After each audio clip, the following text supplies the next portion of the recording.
In 1999, a little movie came out called, I don't know, The Matrix? And working on this classic film, you had two stuntmen, David Leitch and Chad Stahelski. The two teamed up in 2014 to bring us John Wick. While Stahelski had the sole directing credit, by all accounts, Leitch was pretty much a co-director on the movie. While stuntmen have always been working their way from stunt work to acting, John Wick began an incredible streak in the 21st century of stuntmen directing action movies. I mean, who do you want making your food? The manager of a restaurant or a chef? We got our two John Wick guys firing many off, and Sam Hargrave directed Extraction. You've seen him get injured in, well, everything! And these guys have done a ton of great work. Though I do have the complaint that in most of their movies, the bad guys always think guns are a melee weapon. And now, hot off of his successful outing directing 2022's Bullet Train, how did David Leitch do with The Fall Guy?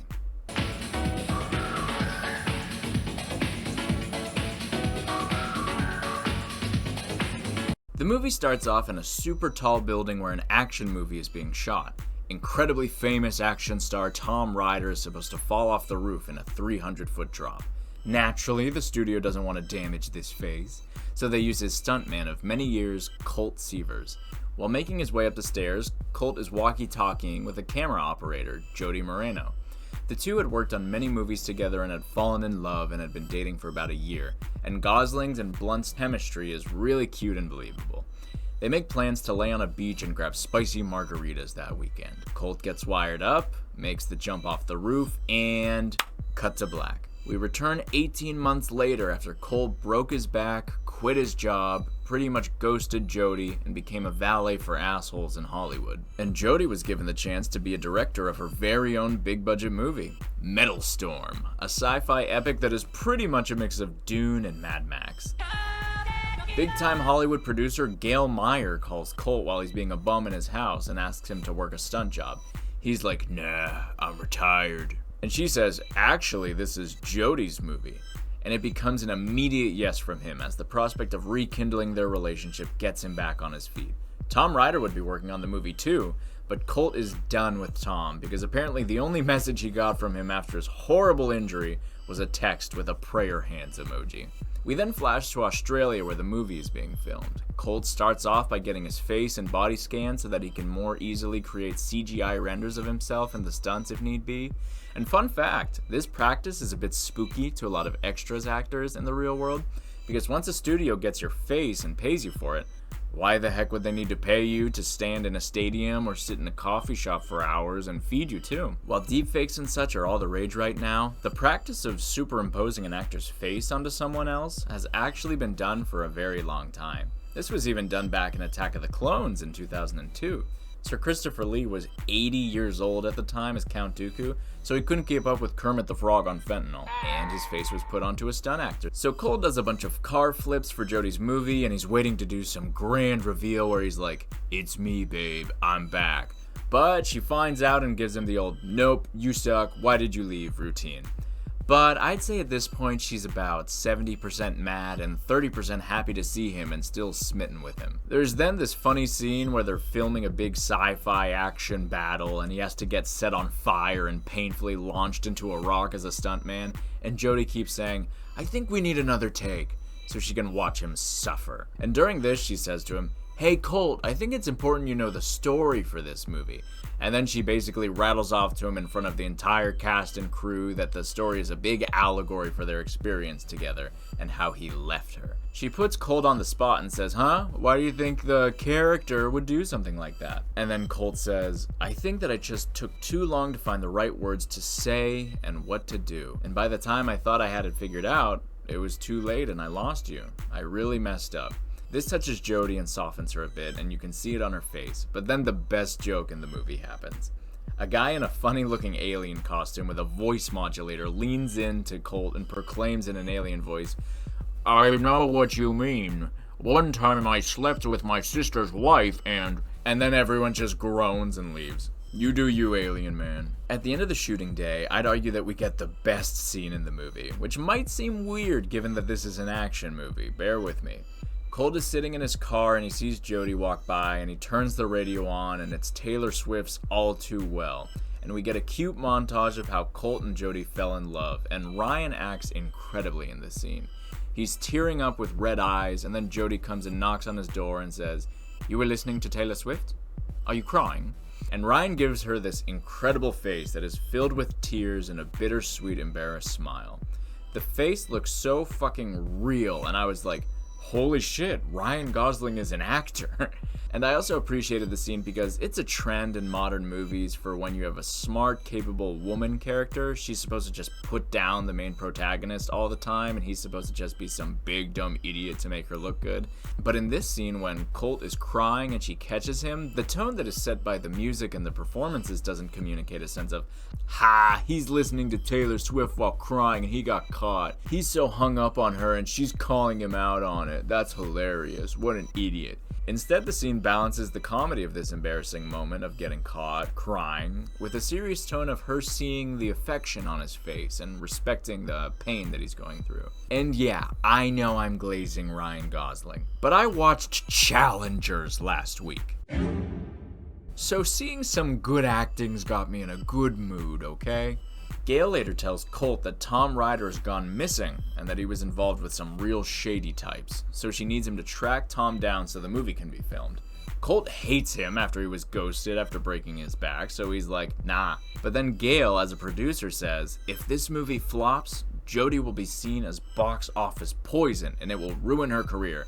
And if we get the cops involved, the studio might shut down the whole project. So Colt begrudgingly accepts to track him down. Over the next few days, this leads to him getting attacked by a lady with a samurai sword, fighting a group of drug dealers while high on acid in a fun action scene that used his intoxication to add neon particle effects to all his punches and kicks, finding a dead guy in an ice bath in a hotel room, tracking down Tom's cell phone, then getting in a fight with a bunch of armed thugs on a bulldozer.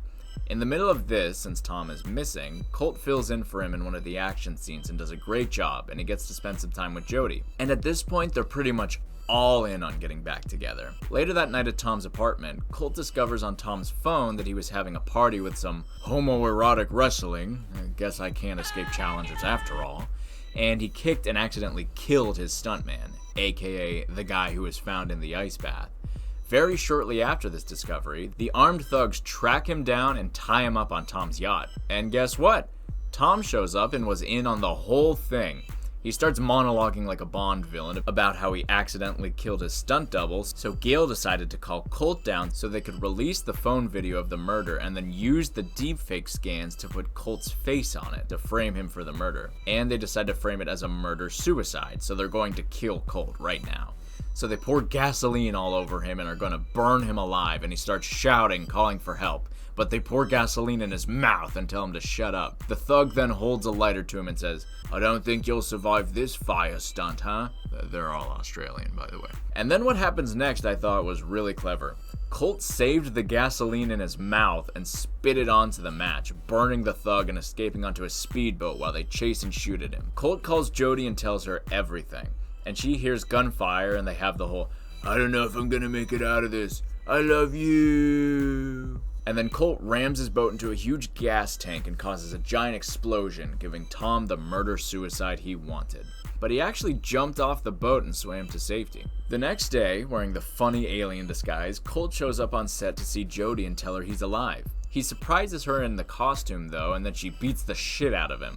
The joke is supposed to be, she's beating him up even though it's the guy she loves, but since I am cursed with knowing the Hollywood meta, the scene kind of comes across as an attempt to be like, we have a girl in this movie, and she can fight just as well as all the guys you've seen. Take that, chuds.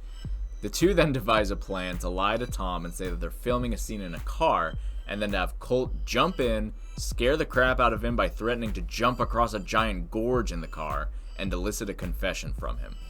They get the confession, but Gail pulls out a gun and steals the audio file and flies in a helicopter to Tom, her most prized actor, so they can escape together with the evidence and confession. Colt then rides the arm of a car with a crane camera on it and lifts him up to the helicopter right before it takes off. and he jumps on. Fighting and gunshots ensue, and a stunt team roll out with a giant stunt pad to catch him. Colt grabs the audio file and does a super cool looking slow motion jump off of the helicopter and lands on the stunt pad and kisses the girl. We flash forward to the future when Metal Storm is a big hit. All of Tom Rider's scenes were replaced with Jason Momoa hamming it up, and it's pretty funny, and Colt started a stunt company. The two leads then share spicy margaritas on the beach, and we cut to black. The end. This movie has a little bit of everything and does it well. The action scenes are cool and make use of interesting gimmicks like having neon particle effects, throwing a prop gun with blanks into the mix, using stage explosions to sabotage the bad guys' cars, having dog actors that will bite people's cocks when you yell "Atake!" and a fun scene involving a car and a bulldozer chase. Given that this movie is a celebration of the stuntman profession, it is filled with scenes of people getting hit by cars, making big jumps, taking big falls, and getting the snot beaten out of them, and it's very fun to watch. I will say, however, that the way the movie is shot sometimes can take away from the viscerality of it all. A static camera in many of the scenes kind of makes it feel like it's all shot on a green screen, even though a ton of it wasn't. The credits even have a compilation of behind-the-scenes shots of them shooting on public roads during the car chases and such. For some reason, the action scenes involving the cars just looked a little fake, even though they went out of their way to go practical. The speedboat escape scene too was a little bit of wasted potential, because for a significant part of it, they're just like right behind him, not even moving too fast, and firing automatic machine guns at him and missing everything, even though he has like no cover. So the action's fun, it definitely is, and it keeps you glued to the screen, but some of it just didn't look as good as I would have liked it to, but it's a good time overall. The best way I can describe the comedy in this movie is pleasant.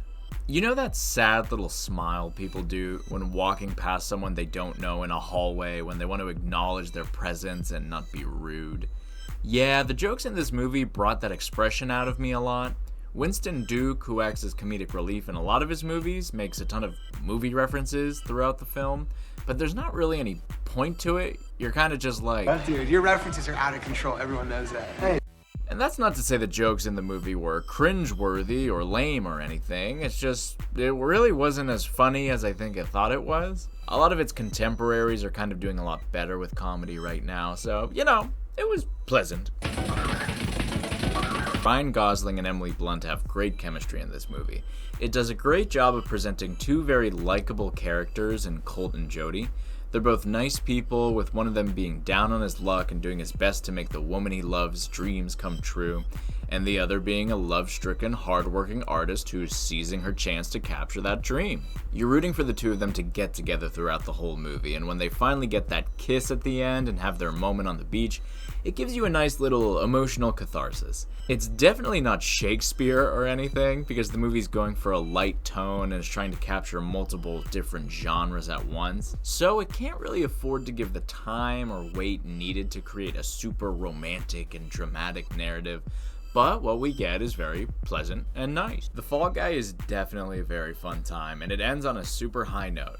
It's not going to blow you away or anything, but it'll have you leaving the theater in a very good mood. And as a result of my crispy creaming of Ryan Gosling during my watch, I really think I need to check out some of his other work at this point. Watching this movie was super fun, and I had a great time chatting about it with you guys. Let me know in the comments what the hardest fall you've ever seen in a movie is. I'll catch you guys in the next one. Take care.